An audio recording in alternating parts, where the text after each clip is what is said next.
A Divina Comédia, Dante Alighieri, Purgatório, Canto 13. Já tínhamos chegado ao topo das escadas, até o local onde se estreita pela segunda vez o monte que purifica o homem dos pecados.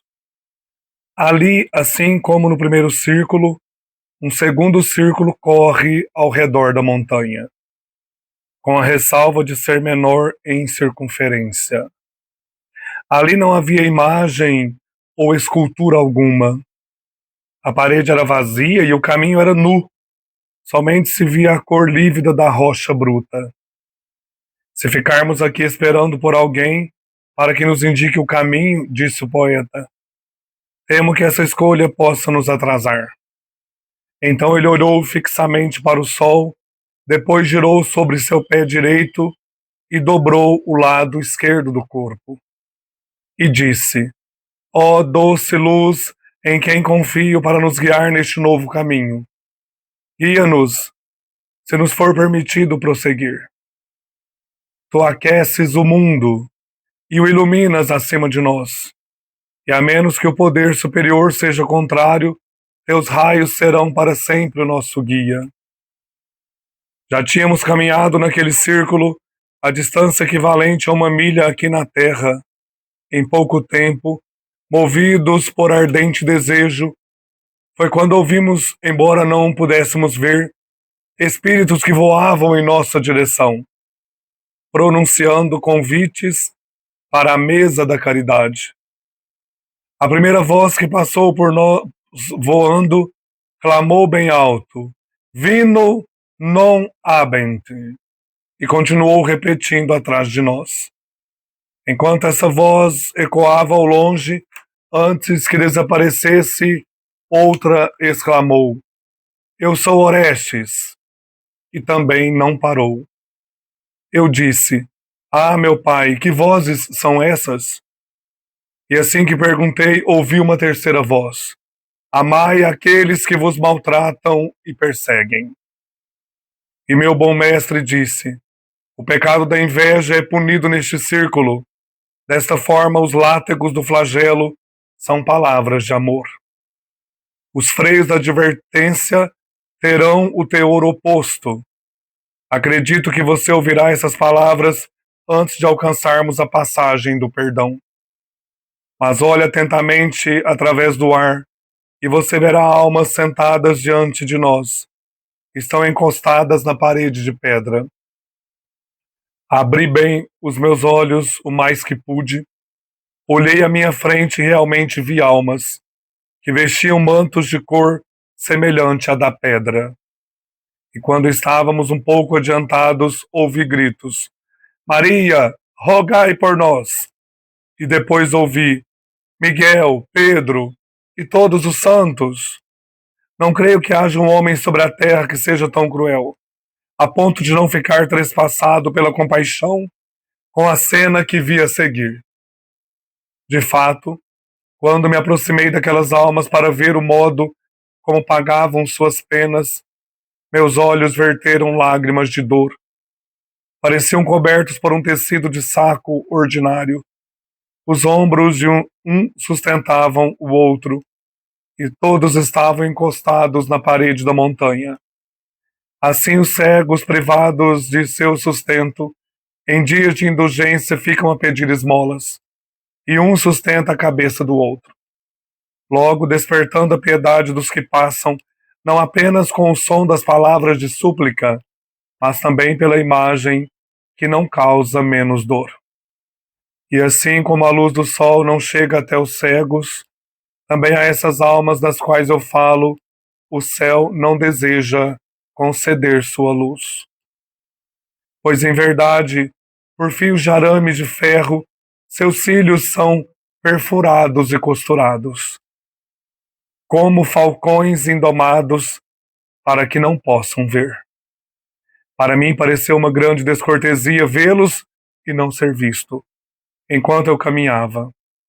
Assim recorri ao meu sábio conselheiro. Ele já sabia mesmo antes que eu falasse, e assim não esperou pela minha pergunta, mas disse: fale, seja breve e conciso. Virgílio estava à minha frente, à minha direita, do lado de onde se pode cair no vazio, pois não há parapeito para evitar a queda. Do outro lado estavam as almas devotas, e por seus olhos costurados de forma tão atroz, corriam lágrimas que banhavam suas faces. Então me voltei para eles e comecei: ó almas, certas de ver a mais alta luz, que é o único objeto de vosso desejo, que a misericórdia dissipe em breve as espumas de vossas consciências, para que flua por elas o rio de águas cristalinas da memória. Digam-me, pois eu colherei tais palavras queridas. Se há entre vós uma alma italiana, e se eu souber, então, talvez possa ajudá-la. Meu irmão, cada um de nós é cidadão da única e verdadeira cidade. Talvez queira dizer alguém que viveu na Itália como peregrino. Procurei saber de onde veio essa resposta, um pouco à frente de onde eu estava, então dei alguns passos mais adiante. Vi entre os demais um que me esperava, e se alguém quiser perguntar como, saiba que ele ergueu o queixo como fazem os cegos. Espírito, disse eu, que você seja purificado e possa logo subir. Se foi você quem respondeu, diga-me de onde vem ou qual é o seu nome. Eu era de Siena, respondeu, e junto a outros aqui eu me purifico de minha vida pecaminosa, chorando a ele para que nos dê o livramento.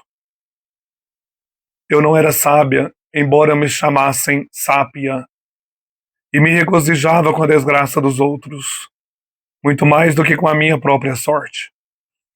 E para que não pense que eu o engano, ouça e julgue por si mesmo. Se eu não estava louca quando o arco da minha vida começou a declinar. Meus concidadãos estavam próximos a Colle, onde travavam batalha com seus inimigos, e eu pedi a Deus por aquilo que já acontecia. Ali eles foram esmagados, destroçados, e impelidos a uma amarga fuga pelos caminhos. Vendo essa desgraça, senti uma alegria incomparável. Ousadamente ergui meu rosto para o céu e gritei para Deus: agora não o temo mais. Assim como faz o melro em um curto dia de sol. Busquei a paz com Deus na hora da morte e a dívida que resta pagar pelo meu pecado ainda não estaria sendo atenuada neste lugar.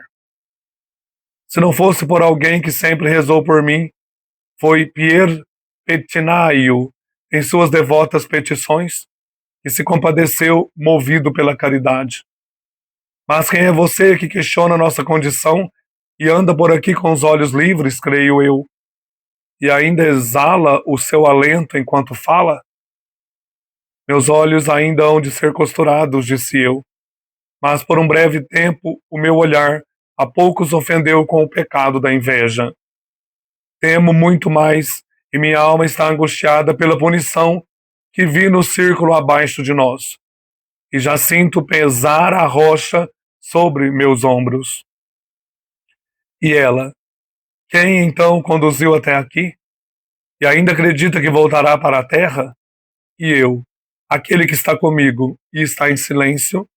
Eu estou vivo e, portanto, espírito escolhido, diga-me, por favor, se acaso deseja que eu mova em seu nome meus pés mortais. Oh, respondeu ela, isso é tão novo para mim. É um claro sinal do amor que Deus tem por você. Vez ou outra, lembre-se de mim em suas orações. E peço em nome daquilo que mais deseja. Se alguma vez voltar a pisar a Toscana, restaure minha reputação junto aos meus. Você os verá entre aquela gente vaidosa que depositou sua confiança em Talamone. Essa decepção será maior que a de Diana, e os almirantes serão os que mais perderão.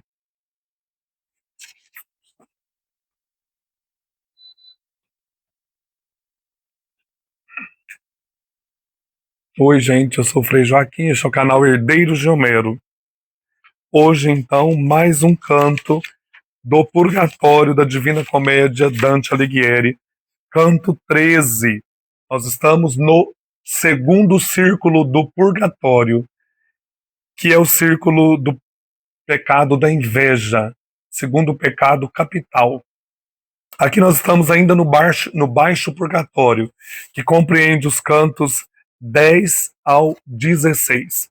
Esse canto de hoje, então, é o canto 13.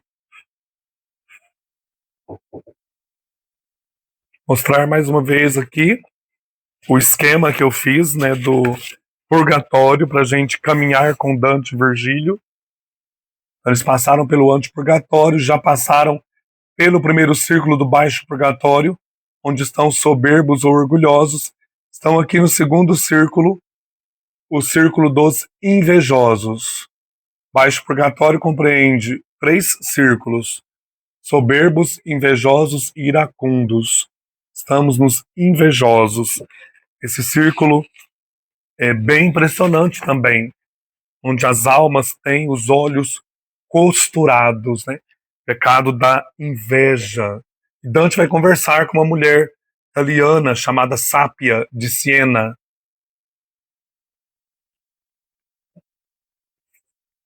Então vamos lá. Já tínhamos chegado ao topo das escadas. Aqui no caso, o segundo círculo, pecado da inveja. Até o local onde se estreita pela segunda vez o monte que purifica o homem dos pecados. Então o monte se estreitando aí à medida que os poetas vão subindo. À medida que Dante e Virgílio sobem, o monte se estreita, aqui no caso, pela segunda vez. Dante e Virgílio chegam no segundo círculo, onde é purificado o pecado da inveja. Aqui os penitentes têm os seus olhos costurados com arames de ferro. Os exemplos da virtude oposta, no caso, a generosidade, são expressos aqui por vozes, gritos ou sussurros, e não há esculturas como no primeiro círculo. Vocês lembram que lá no primeiro círculo, Dante e Virgílio, no começo, viram exemplos de pessoas humildes esculpidas nas paredes? No final do primeiro círculo, viram exemplos de pessoas ou seres mitológicos, soberbos, esculpidos no chão. Aqui são vozes. Eles escutam vozes ecoando de pessoas que não tiveram inveja, foram generosas no começo do círculo. No final do círculo, nós vamos, mais para frente, ouvir vozes de pessoas invejosas. Olha que interessante. Em cada círculo, manifesta-se através de pintura, de vozes, de visões, pecado, pessoas que pecaram, né, aquele pecado capital. Então aqui eles estão no monte, o segundo círculo, e o Dante diz, o monte que purifica o homem dos pecados. Novamente a importância do monte como uma subida para Deus, né? Uma subida como processo de purificação da alma. Ali, como no primeiro círculo, um segundo círculo corre ao redor da montanha, com a ressalva de ser menor em circunferência. Ali não havia ninguém ou escultura alguma, como eu já falei. A parede era vazia e o caminho era nu, somente se via a cor lívida da rocha bruta. Virgílio vai dizer, olha, se ficarmos aqui esperando por alguém para que nos indique o caminho, disse o poeta, temo que essa escolha possa nos atrasar. Então ele olhou fixamente para o sol, o Virgílio, depois girou sobre seu pé direito, eles sempre vão andar à direita no purgatório, e dobrou o lado esquerdo do corpo. Virgílio então se posiciona aqui em uma reverência clássica para fazer uma prece ao sol. Então nós temos resquícios de paganismo na prece de Virgílio. Ele reza ao sol, olha que interessante, e disse, ó doce luz em quem confio, para nos conduzir neste novo caminho. Guia-nos, se nos for permitido prosseguir. Tu aqueces o mundo e o iluminas acima de nós. E a menos que o poder superior seja contrário, teus raios serão para sempre o nosso guia. Então esta é a prece do Virgílio ao sol. Já tínhamos caminhado naquele círculo, a distância equivalente a 1 milha aqui na Terra, em pouco tempo, movidos por ardente desejo de ascender ao paraíso, né? Foi quando ouvimos, embora não pudéssemos ver, espíritos que voavam em nossa direção, pronunciando convites para a mesa da caridade. Ao invés da inveja, generosidade, caridade. Então, no segundo círculo, não há gravuras representando o pecado da inveja. E há o pecado, a virtude inversa, né? Que é a caridade, a generosidade.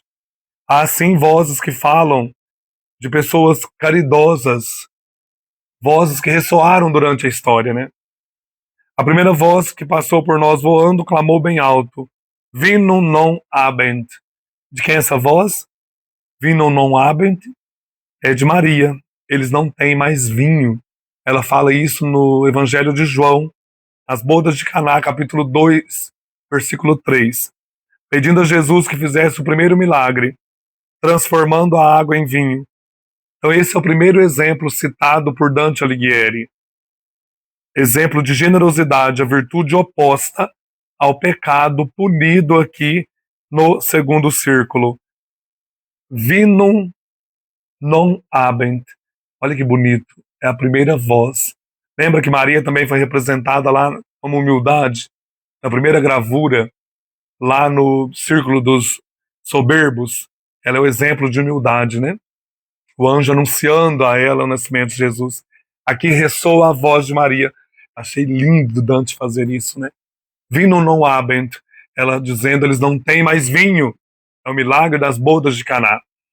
Maria, então, é humilde. E essa voz, ele diz, e continuou repetindo atrás de nós, a voz de Maria.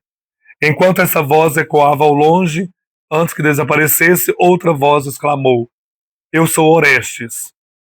E também não parou de falar essa voz, né? É a voz de Pílates. Quando Orestes foi condenado à morte, mitologia grega, né? Pílades tentou tomar seu lugar, exclamando: Eu sou Orestes. Então Pílades, ele quis morrer no lugar de Orestes. Ele quis se passar por Orestes para morrer no lugar do amigo, né? Interessante, quando Orestes foi condenado à morte. É uma voz de humildade. Eu disse, Dante, né? Ó, meu pai, que vozes são essas? E assim que eu perguntei, ouvi uma terceira voz. Olha essa outra voz, que show. Amai aqueles que vos maltratam e perseguem. Voz de Jesus, né? Mateus capítulo 5, versículo 44. Jesus diz, né? Eu, porém, vos digo, amai os vossos inimigos, bendizei os que vos maldizem, fazei bem aos que vos odeiam, e orai pelos que vos maltratam e vos perseguem, para que sejais filhos do vosso Pai que está nos céus. Então ele escuta a voz de Jesus. Olha que bonito. E meu bom mestre disse: o pecado da inveja é punido neste círculo. Desta forma, os látigos do flagelo são palavras de amor. Então, aqui no pecado da inveja, o que flagela os invejosos são as palavras de humildade de Maria, de Jesus, de Pílades, que ressoaram durante a história, né? Então, Virgílio situa Dante nesse contexto aqui do segundo círculo do purgatório. Os freios da advertência terão o teor oposto. Acredito que você ouvirá essas palavras antes de alcançarmos a passagem do perdão. Passagem do perdão é a próxima escada que conduzirá do segundo ao terceiro círculo do purgatório. Purgatório, no capítulo 15, entraremos no terceiro círculo, onde estão os iracundos. No final, nós vamos ouvir, Virgílio já prenuncia isso, né? Vozes de pessoas que foram invejosas, contrárias às pessoas generosas e caridosas que estão aqui ressoando a voz para Dante e Virgílio. Abri bem os meus olhos o mais que pude. Olhei à minha frente e realmente vi almas que vestiam mantos de cor semelhante à da pedra. E quando estávamos um pouco adiantados, ouvi gritos: Maria, rogai por nós, né? Nossa Senhora, né? Eles gritando por Maria. E depois ouvi Miguel, Pedro e todos os santos. São Miguel, São Pedro. Não creio que haja um homem sobre a terra que seja tão cruel, a ponto de não ficar trespassado pela compaixão, com a cena que via seguir. Então estão clamando também a todos os santos. Os invejosos com os olhos costurados por arames, falaram mal do outro por inveja, agora escutam palavras generosas para se purgarem. Dante e Virgílio, então, contemplam os invejosos vestidos de sacos, encostados nas paredes rochosas e com os olhos costurados por arames. Nossa, eu achei essa imagem bem chocante, né? Aqui o Gustavo Doré fez essa prancha também, né? Olha que triste. Eles estão ali encostados nas paredes desta rocha, com os olhos costurados por arames, vestidos de sacos, né? Então, nessa situação é muito triste. Dante diz, né? Qual homem que não teria compaixão dessas almas, né? Vendo esse pessoal aqui dessa maneira, né? Sofrendo, purgando os pecados. De fato, quando me aproximei daquelas almas para ver o modo como pagavam suas penas, meus olhos verteram lágrimas de dor. Então Dante também aqui, né, está emocionado com essa situação de sofrimento, né? Pareciam cobertos por um tecido de saco ordinário. Os ombros de um sustentavam o outro, e todos estavam encostados na parede da montanha. Assim os cegos, privados de seu sustento, faz uma comparação, né? Em dias de indulgência, ficam a pedir esmolas, e um sustenta a cabeça do outro. Então eles estão encostados uns aos outros, como os cegos, né? Que ficam pedindo esmolas, um apoiando o outro neste sofrimento. Essa imagem mostra bem isso, né? Logo despertando a piedade dos que passam, não apenas com o som das palavras de súplica, mas também pela imagem que não causa menos dor. E assim como a luz do sol não chega até os cegos, também a essas almas das quais eu falo, o céu não deseja conceder a sua luz. É triste demais essa constatação, né? Mesmo o céu não quer os invejosos. Não deixa chegar a luz diante dos invejosos. Pois em verdade, por fios de arame de ferro, seus cílios são perfurados e costurados, como falcões indomados para que não possam voar. Para mim pareceu uma grande descortesia vê-los e não ser visto. Enquanto eu caminhava, assim recorri ao meu sábio conselheiro. Ele já sabia mesmo antes que eu falasse, e assim não esperou pela minha pergunta, mas disse: fale, seja breve e conciso. Temos uma nota aqui, né? No Inferno, canto 16, verso 123, e em várias outras passagens da comédia, Dante deixa claro que Virgílio lê seus pensamentos, pois ele representa a razão humana iluminada. Virgílio conhece antecipadamente os, os pensamentos e também os questionamentos de Dante. Então, antes de Dante perguntar, ele já disse, né? Fale, seja breve e conciso. Virgílio estava à minha direita. Lembremos sempre que eles estavam subindo uma montanha, sempre há precipícios, né? Do lado de onde se pode cair no vazio. Então, eles estão ali subindo e não há parapeito para evitar a queda, eles podem cair no vazio. Do outro lado estavam as almas devotas, e por seus olhos costurados de forma tão atroz, corriam lágrimas que banhavam suas faces. Então aqui dá para perceber isso, olha, o vazio do precipício e as almas encostadas na rocha. Então Gustavo Doré fez essa outra ilustração. É isso que Dante fala, né? Não há parapeito aqui, eles poderiam cair nesse desbarrancado. E eles choravam, né, por esses olhos costurados. Então me voltei para eles e comecei: ó almas, certas de ver a mais alta luz, que é o único desejo, que é o único objeto de vosso desejo, que a misericórdia dissipe em breve as espumas de vossas consciências, para que flua por elas o rio de águas cristalinas da memória. Então Dante está intercedendo aí por eles, né, rezando por eles. Digam-me, pois eu acolherei tais palavras queridas. Se há entre vós uma alma italiana, e se eu souber, então talvez possa ajudá-la. Então, também no Inferno, canto 22, verso 64, ele pergunta se há alguma alma italiana lá, né? Aí alguém vai responder, olha, meu irmão, cada um de nós é cidadão da única e verdadeira cidade. Talvez queira dizer alguém que viveu na Itália como peregrino. A alma responde ao poeta dizendo que todos são cidadãos da cidade verdadeira, Jerusalém Celeste, o paraíso, né? Enquanto na Itália eles eram peregrinos estrangeiros. Estamos aqui de passagem. Nossa verdadeira pátria é a Jerusalém Celeste, querido irmão. Procurei saber de onde veio essa resposta um pouco à frente de onde eu estava. Então dei alguns passos mais adiante. Vi entre os demais um que me esperava, e se alguém quiser saber como, né, que eu vi que ele me esperava, saiba que ele ergueu o queixo como fazem os cegos. Espírito, disse eu, que você seja purificado e possa logo subir. Se foi você quem respondeu, diga-me de onde vem ou qual é o seu nome. Ela vai falar, é um espírito de uma mulher, né, chamada Sápia de Siena. Eu sou de Siena, respondeu, e junto a outros aqui eu me purifico de minha vida pecaminosa, chorando a ele, a Deus, né, para que nos dê o livramento. Eu não era sábia, embora me chamassem Sápia. Sápia, né? Sápia da família Bigozzi de Siena. Ela era casada com Guinibaldo dei Saracini, senhor de Castiglioncello, uma mulher muito rica, né?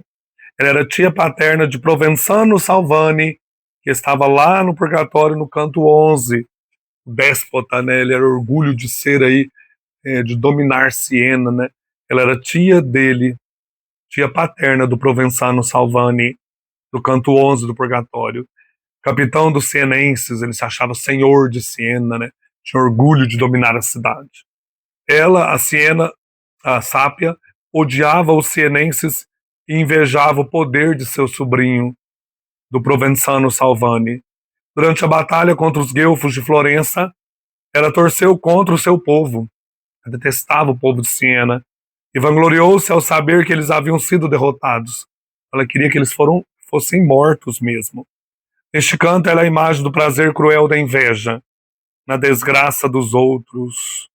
Esse comentário que eu li aqui foi feito pelo Hélder da Rocha sobre a Divina Comédia do Purgatório no ano 2000. Então ela se regozijava com a tragédia humana, né? Eu era de Siena, respondeu, e junto a outros aqui, eu me purifico de minha vida pecaminosa, chorando a ele para que nos dê o livramento. Eu não era sábia, embora me chamassem sápia. Eu me regozijava com a desgraça dos outros, muito mais do que com a minha própria sorte. Ela queria que os outros se arrebentassem, né? O próprio sobrinho Provenzano Salvani, ela rezou para que eles fossem derrotados e foram mesmos, né? Então aqui nós temos o Dante conversando com a Sápia. É a mesma imagem que eu mostrei do livro, né? Da Divina Comédia. Aqui das gravuras do Doré, tá o Dante, o Virgílio à beira do precipício e a Sápia, invejosa, conversando com eles, contando a sua história, né? Então, assim, o pecado da inveja é um pecado capital, tá bem lá embaixo, né? Um dos mais terríveis também. Continua ela, e para que não pense que eu engano, ouça e julgue por si mesmo, se eu não estava louca, quando o arco da minha vida começou a declinar. Meus concidadãos estavam próximos a Colle, uma localidade, né, onde travaram batalha com seus inimigos. Os sienenses guerrearam então com os guelfos de Florença, né, e eu pedi a Deus por aquilo que já acontecia, que os sienenses fossem derrotados. Ali eles foram esmagados, destroçados e impelidos a uma amarga fuga pelos caminhos. Vendo essa desgraça, senti uma alegria incomparável. Ela era terrível, essa Sápia, né? Ousadamente ergui meu rosto para o céu e gritei para Deus, agora não o temo mais. Então ela queria ver a tragédia mesmo, né? Assim como faz o Melro em um curto dia de sol. Busquei a paz com Deus na hora da morte. Alguém então rezou por ela, né? Para sair do antipurgatório. Pois ela se converteu na hora da morte. Então ela estava lá no antipurgatório. Busquei a paz com Deus na hora da morte, a dívida que resta pagar pelo meu pecado ainda não estaria sendo atenuada neste lugar. Sápia quer dizer que alguém rezou por sua alma, permitindo que ela saísse do antipurgatório. Se não fosse por alguém que rezou por mim, foi Pierre Petinaio, em suas devotadas petições, que se compadeceu movido pela caridade. O Pierre Petinaio era um mercador muito devoto que vivia em Siena e morreu em estado de beatitude em 1289. Então Dante já conhecia essa história, né? E coloca aqui na boca de Sápia que ele rezou por ela lá em Siena, ela foi liberta aí do antipurgatório. Esse homem era um mercador com fama de santidade, Pierre Petinaio. Mas quem é você, ela pergunta, né? Que questiona a nossa condição e anda por aqui com os olhos livres, creio eu, e ainda exala o seu alento enquanto fala. Então, no purgatório, Dante é reconhecido como mortal por lançar uma sombra. Então, aqui ele é reconhecido pela Sápia, que está cega, né? Pelo ato da respiração. Então ela fala, e ainda exala o seu alento enquanto fala. Também no Inferno, canto 23, verso 88, Dante faz sombra, mas aqui é pelo alento, porque a Sápia está com os olhos costurados, ela não consegue ver Dante, né? Ela sente o hálito de Dante. Meus olhos ainda hão de ser costurados, fala Dante, disse eu, mas por um breve tempo. O meu olhar a poucos ofendeu com o pecado da inveja. Temo muito mais e minha alma está angustiada pela punição que vi no círculo abaixo de nós. E já sinto pesar a rocha sobre meus ombros. Então o pecado maior de Dante não era a inveja, porque ele fala, posso ter também os olhos costurados, mas sim o orgulho. Para ele é o pecado maior que ele tem. Que ele ainda sente pesar sobre os seus ombros desde o círculo anterior. Ele sente que ele é orgulhoso. Ele fala que melhor do que o Guido Guinizelli e o Guido Cavalcanti, ele utiliza a arte do dolce estilo nuovo. Então ele tem um orgulho da sua poesia, né? Então ele tem mais medo do pecado do orgulho do que o da inveja. No decorrer da subida do purgatório, Dante experimentará as mesmas sensações que os penitentes, para expurgar os seus próprios pecados. Lembrando que o anjo já tirou um P da testa de Dante, pecado do orgulho, né? A cegueira dos penitentes do segundo círculo, ter os olhos costurados, né? Será sentida por Dante no terceiro círculo por causa da fumaça negra. Purgatório, canto 16, versículo 7. Então ele vai sentindo à medida que sobe também os efeitos dos círculos anteriores. Aqui no círculo da inveja, os efeitos do orgulho que foi purgado, mas que ele ainda tem medo de sentir. E lá no círculo dos iracundos, ele vai sentir os olhos costurados, mas pelo efeito da fumaça negra lá do círculo da ira, terceiro círculo do baixo purgatório. Então Dante está também num processo de purificação. À medida que ele sobe, ele vai sendo purificado. E ele teme o orgulho, né?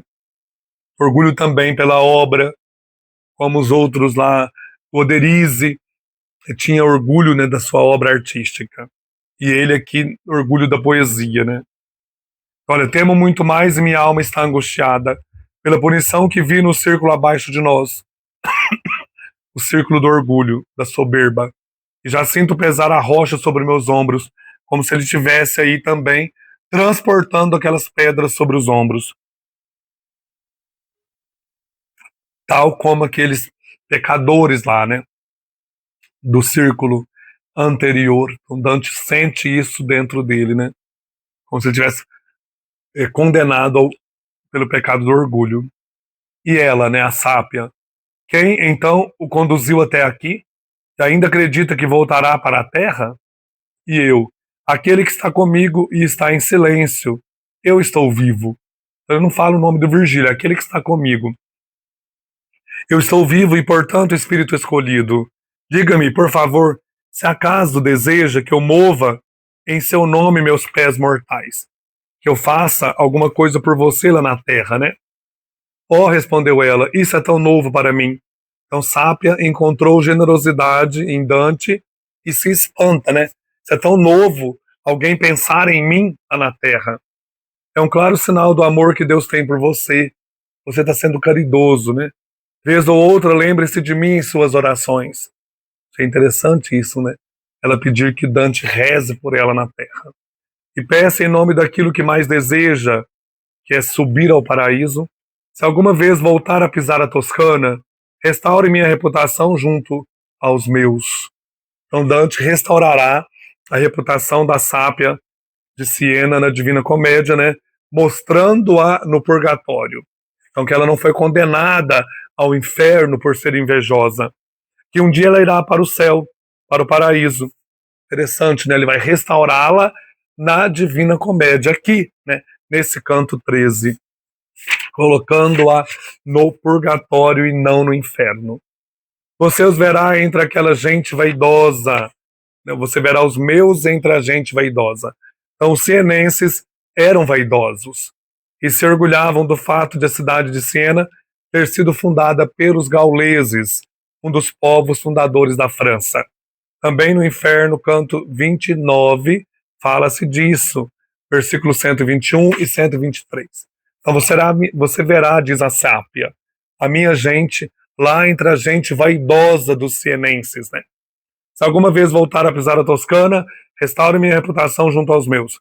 Você os verá, os sienenses, entre aquela gente vaidosa, você verá os meus entre a gente vaidosa, né? Meus parentes entre a gente vaidosa de Siena, que depositou sua confiança em Talamone. Essa decepção será maior que a de Diana, e os almirantes serão os que mais perderão. Então, o que ele está falando aqui, o Dante, né, na voz dessa mulher? Talamone e Diana. Os habitantes de Siena esperaram infrutiferamente pela construção de um porto em Talamone, um pântano, assim como procuraram antes um suposto rio subterrâneo, o Diana. Os almirantes representam os comandantes que imaginaram aportar suas frotas ali, mas morreram de malária. Comentário da Divina Comédia por Eugênio 20, no ano de 2016. Então o que a Gata está dizendo, né? Você os verá que a gente vaidosa que depositou sua confiança em Talamone. Então Talamone era um pântano onde os sienenses procuravam construir um porto e assim achar um rio subterrâneo chamado Diana. Mas foi uma decepção, porque não construíram um pântano, nem acharam o rio. E os almirantes que esperaram a construção dessas frotas, né, desse porto, e esperaram a formação desse rio subterrâneo, eles morreram de malária, porque ali era só pântano. Não conseguiram drenar o rio, esse rio chamado Diana, subterrâneo, nem conseguiram construir esse porto chamado Talamone. E os almirantes que esperaram tanto acabaram morrendo de malária. Então ela diz isso, é uma ironia, né? Eles só prometem, esses invejosos desses sienenses dos quais eu fiz parte. Olha, você os verá entre aquela gente vaidosa, verá meus parentes entre os vaidosos sienenses. Depositou sua confiança em Talamone, na construção desse porto no pântano, e essa decepção, porque ninguém construiu nada, será maior que a de Diana, que era drenar este rio subterrâneo, também não fizeram isso. E os almirantes serão os que mais perderão. Esperaram isso e morreram de malária, porque eles foram picados pelos insetos do pântano, ninguém drenou nada, continuou tudo igual. É uma ironia, né? Quer dizer, o povo de Siena só prometem, iguais os políticos não fazem nada. Lembrando, aqui me veio na cabeça, né? O Dante vai fazer uma viagem para Veneza, né? E vai pegar malária. Então, acho que era muito comum essa questão de malária aí, né? Ele vai morrer dessa maneira em 1321. Então ele morre de malária, o Dante, olha que coisa doida. E aqui a Siena fala a sápia de Siena fala desses almirantes que morreram esperando a construção desse porto para os navios, mas não virou nada. Eles morreram tudo de malária neste pântano aí em Talamone. Fiquei pensando nessa coincidência estranha, né? A maneira como Dante vai morrer. Então é isso, gente. Hoje, canto 13 do Purgatório, Divina Comédia, Dante Alighieri, segundo círculo do pecado capital da inveja. Vamos continuar lendo a Divina Comédia. Um abraço e até mais.